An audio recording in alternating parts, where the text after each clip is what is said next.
梅屋長、おはようございます。今日は天気は悪いけど魚もないね。見てくれ。ちょっと待ってくれ。俺の落ちたらしい。見てくれ。これがね。これがね。チャンバラ貝。チャンバラ貝。このね。ちょっと説明するよ。長なる？長い。このね、でこれがね。まだ刀の役目するわけよ。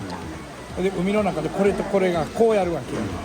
これチャンバラやね。チャンバラ。だからチャンバラ。チャンバラ。グッバイ。グッバイ。あ、今日はまだグッバイじゃない。見てくれ。かなり浅い息。見ていつもなっちゃない。今日はちょっと今日は休業やね。また明日から頑張れるね。そうね。けど明日は土曜日で中央競馬もあるし。競馬ね。で夜に日曜日。明日は高知競馬あるわね。あるかもしれんね。